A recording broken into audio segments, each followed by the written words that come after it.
Hello, welcome to News Now on TV360. I am Fidelia Aguncha. We begin the news with the killing of 2 police officers and the abduction of an expatriate in Kogi State by unknown gunmen. Confirming the incident, spokesperson of the Kogi State Police Command, William Ayer, said the gunmen attacked a construction site on the Obajana-Kaba Road. He said the officers killed were an inspector and a sergeant who were guarding the site. Ayer also identified the kidnapped expatriate as Jose Machado, a Portuguese civil engineer. The police, however, assured workers on the site of their safety, promising to rescue the abducted person. Suspected pirates have kidnapped 6 crew members of a German container ship in Port Harcourt, capital of Rivers State, southern Nigeria. According to the maritime site Sea Guardian, the ship was en route to Malabo, Equatorial Guinea from Malabo, Equatorial Guinea to Monrovia, Liberia, when it was hijacked by pirates. 12 crew members were reportedly left unhurt after the attack.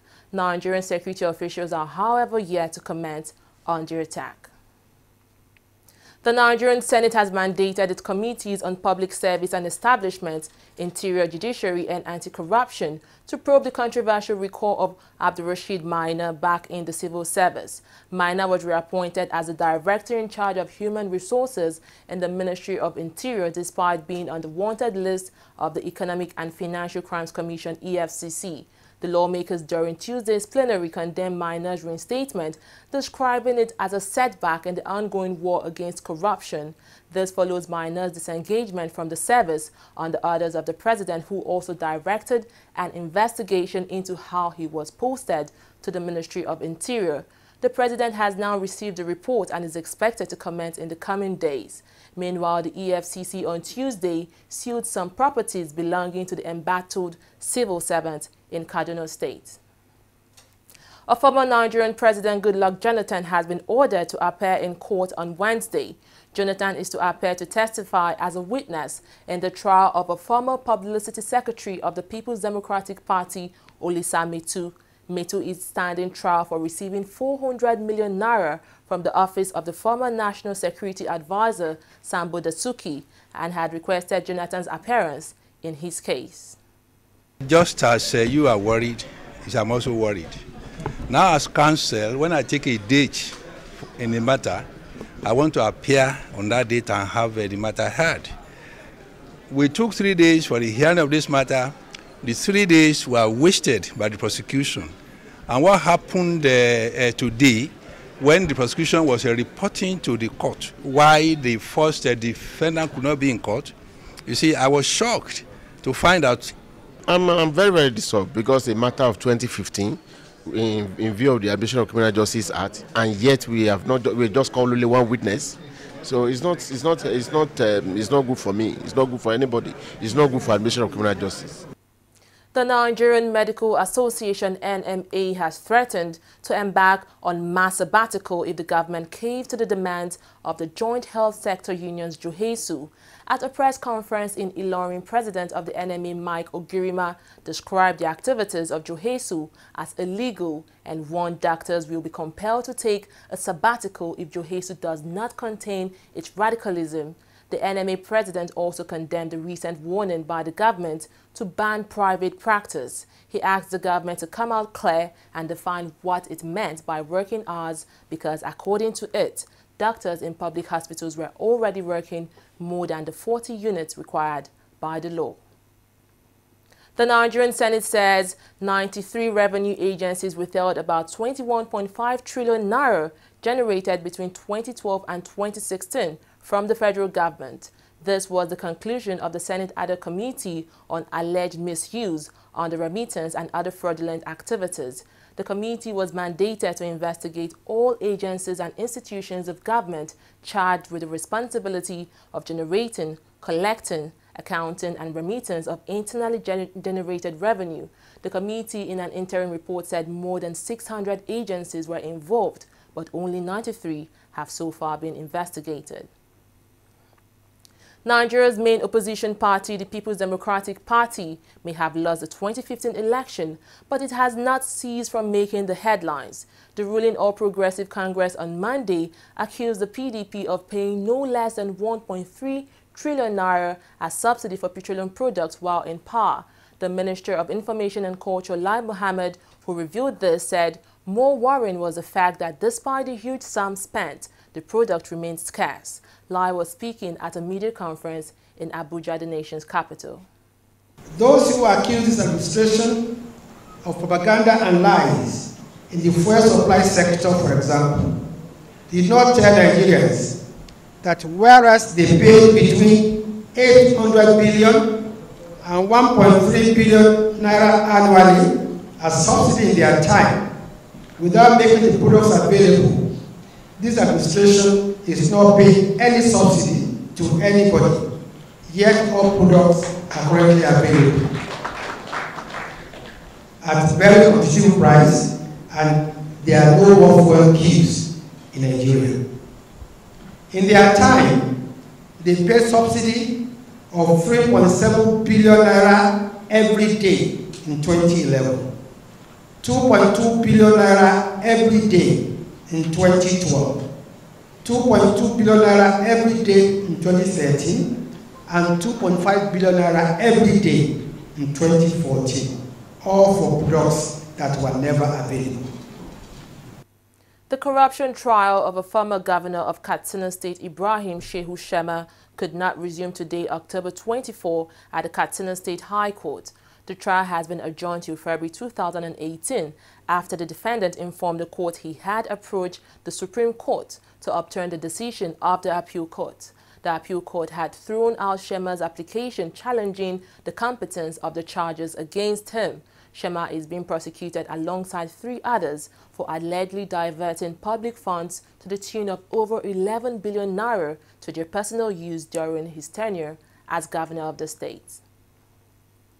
For the first time in 12 years, governors of the southern states of Nigeria met in Lagos, where they unanimously reiterated the call for true federalism and devolution of powers to states. The governors, in a communique at the end of the meeting, also resolved to collaborate with one another for the growth and development of their economies. The governors, after extensive deliberations, emphasized priority on security of lives and property of citizens of the region, while also resolving to work on effective linkage on good infrastructure across the 17 states in the region. Governor Akinwumi Ambode was unanimously appointed as the chairman of the Southern Governors Forum, while Governors Seriake Dixon of Bayelsa and David Umahi of Ebonyi State were appointed as co-chairmen of the forum. Media handlers in Nigeria have been enjoined to be wary of the weapon of fake news and disinformation deployed by the opposition. This call was made by the Minister of Information and Culture, Lai Mohammed, at a media conference in Abuja, the nation's capital. The minister represented President Muhammadu Buhari at the occasion. Going hand in hand with disinformation and fake news is a new strategy of the naysayers to label the achievements of your governments as propaganda and lies in order to discredit them. It's for you at your level to use concrete facts and figures to showcase the achievements of your principles. Nigerians are brilliant and discerning. I won't be taken in by such deliberate denigration, but they also need facts and figures. We sincerely have a major challenge before us. I mean, the connotation to us today of a governor or the institution, the collective known as governors in Nigeria, appears to be negative. And we think that as media handlers, your primary responsibility is to look for ways to manage this.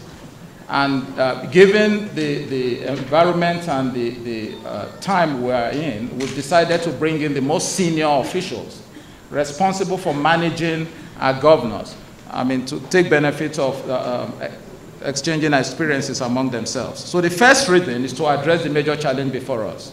I'd like to state here that the FIRS is non-political. We're only here to serve all tiers of government, to also serve all the people of Nigeria. Now, when I say serve all tiers of government, that's simple, because all the revenue generated by the FIRS is shared between the 3 tiers of government, which also affects you and I. The FIRS, in its own little contribution, has deployed technology to ensure that tax payments become more convenient, more transparent. Any corporate organization that makes any payments can download their receipts immediately by themselves. They can make payments anywhere in the world, 24/7. They can also confirm those receipts using a smartphone. A renowned cleric and the Director General of the Oshibajo Campaign Organization in the 2015 presidential election, Yomi Kasali, had insisted that for the fight against corruption to be effective, the federal government needs to set up an anti-corruption court charged solely with the cases of corruption. Kasali said this at a press conference to announce a symposium where Nigerians would be opportune to rub minds with Vice President Oshibajo with a view to outlining a roadmap on how to resolve some national issues.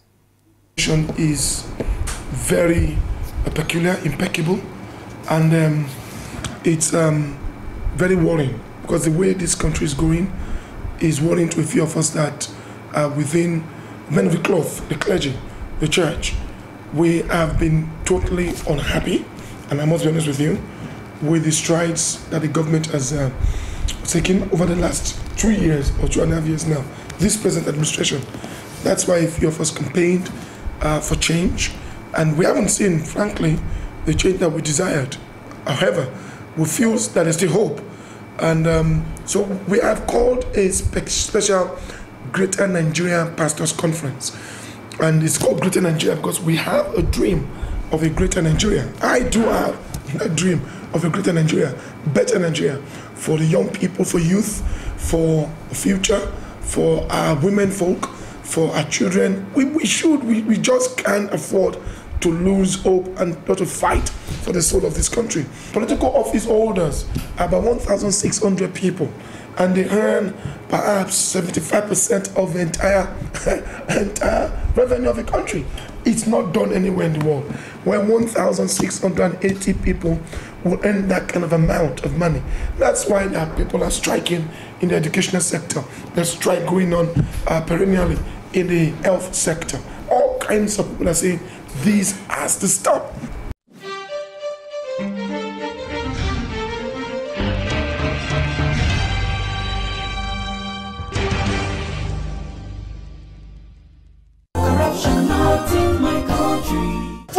Yeah, relax. That is my brother, and I want him out of this station now. Okay. Can I just see the IPO of this case? IPO. How are you? No, welcome, sir. That is my brother, and I want him out of this station now. Do you know the offense he has committed, sir? What do you guys want for the weekend? Okay, let me see your DPO. This way, sir. Oh, better. You don't know me here. That boy is my brother, and I want you to assist me to free him. The man found the gun, confessed to robbery. Things like this happen. 200,000 naira for you. Are you bribing me? 500,000 naira. Robbery suspect? 1 million naira. That is corruption. Not allowed in this division. 1 million. Remember, police is your friend. Giving and taking bribe is wrong. Corruption, not in my country. Stop corruption now. Corruption, not in my country.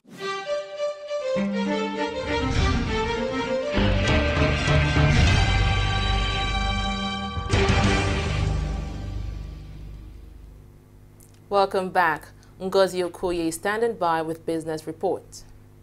Thank you, Fidelia. Nigeria's Senate on Tuesday voted in favor of launching an investigation into the non-payment of a $1.2 billion loan earlier this year by Etisalat Nigeria and how the funds were used. Etisalat Nigeria, now called Nine Mobile, took out a syndicated loan from 13 Nigerian banks but failed to make repayments. The Senate has now mandated its Committee on Banking and National Security to launch an investigation which will pass its findings on to regulators, including the Financial Crimes Agency, if need be. The Senate also raised questions over the Abu Dhabi-listed parent company Etisalat, which subsequently terminated its management agreement with its Nigeria business and gave up its 45% stake.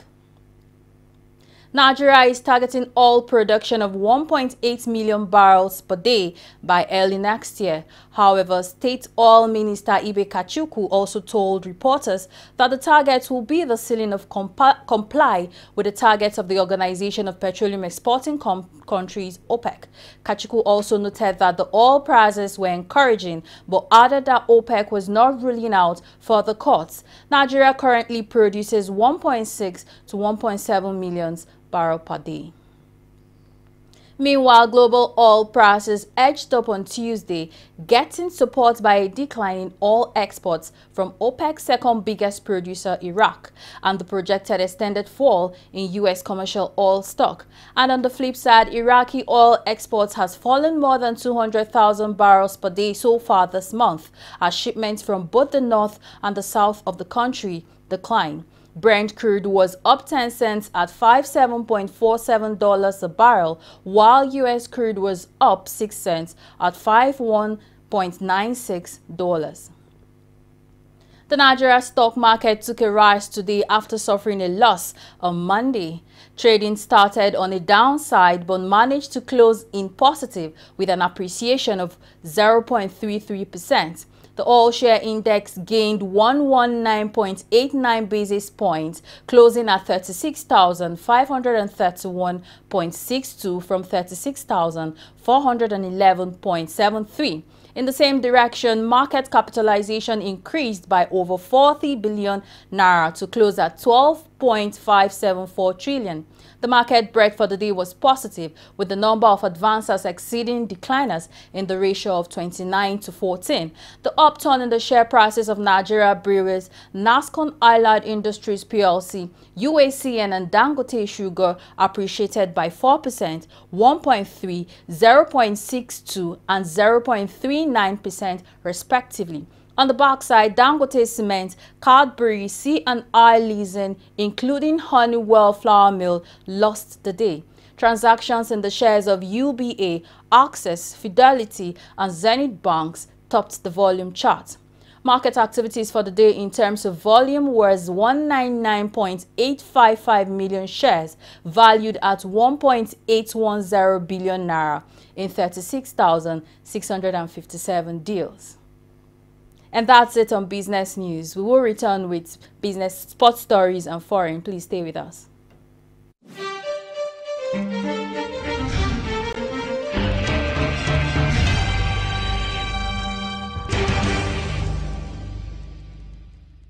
My people, for Obodo, Nigeria, one infection don't surface in some part of this country where them they call monkeypox. This infection now from bushmeat, especially monkey, rat and squirrel. Now the fluid from this animal, they cause some more. Person will get this infection, will they get fever, headache, back pain, rashes for all in body like chicken pox, but no be chicken pox, now monkey pox. The only way to stop this obonge yamayama infection now to stop eating bushmeat. Have been any bushmeat we don't die, especially monkey, rat and squirrel. Make we try to wash our hand with soap and water before eating any food. Sanitize are good if we get some to the wash and regularly. Make all of our health workers they use protective instrument, medicine. We fit cure this obonge infection. Never day, but we fit avoid them. The Federal Ministry of Health and the National Center for Disease Control don't put head together to fight this monkey pox all other states. Make we now open eye so that monkeypox no go spread. If you suspect any symptoms of monkeypox, make you quickly rush go any health facility way near you. Our God President Mohammed Buhari want everybody make we dey kampe so that we go jolly in good government. Health na weto monkeypox. Now we fit chase am come on. Now Federal Ministry of Health bring una this message.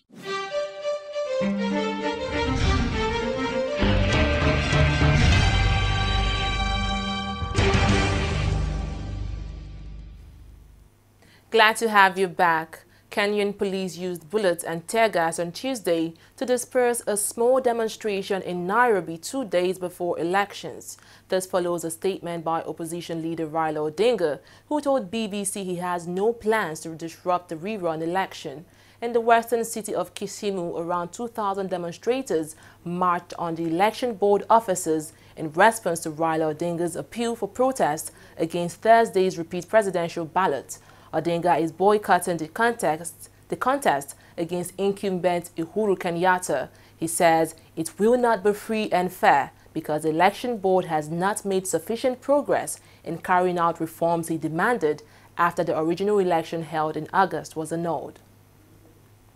America's top General Joseph Dunford has promised a full investigation into the death of 4 soldiers in Niger earlier this month, saying their families deserved an explanation of what happened.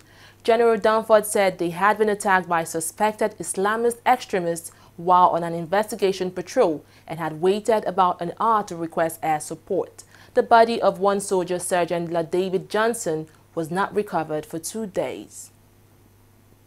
On to sports now. The Nigerian Basketball Federation on Monday invited 16 players to camp ahead of the FIBA Africa 3x3 Championship in Lomé, Togo. According to the NBBF, the men and women's team will camp for 8 days starting from November 1st. Nkechi Akashili and Chioma Udaja, who were in the squad that won the 2017 Afro Basketball Women's Championship in Mali, lead the list for the event. AC Milan have ended their sponsorship deal with Adidas after almost 2 decades. The German sportswear giant had agreed a new 10-year deal worth over 200 million euros in 2013. The partnership began in 1998. The northern Italian side are reported to have reached a new agreement for less money with Adidas' German rivals Puma. Portuguese legend Cristiano Ronaldo retained his FIFA The Best Men Players Award in the 2017 gala held in London. The 32-year-old saw off competition from Barcelona's Lionel Messi and Paris Saint-Germain's striker Neymar Jr. to win the award for the 2nd year in a row. Meanwhile, Real Madrid coach Zinedine Zidane was given the Coach of the Year award, while Juventus' Gianluigi Buffon won the Goalkeeper of the Year award. Arsenal's Oliver Giroud was voted as the winner of the Goal of the Year in the Puskas Award, while Scottish team Celtic won the Fan of the Year award. Netherlands' Lieke Martens was given the FIFA Best Women Player award. Well, that's all on news now. Thanks for watching. I am Fidelia Aguncha.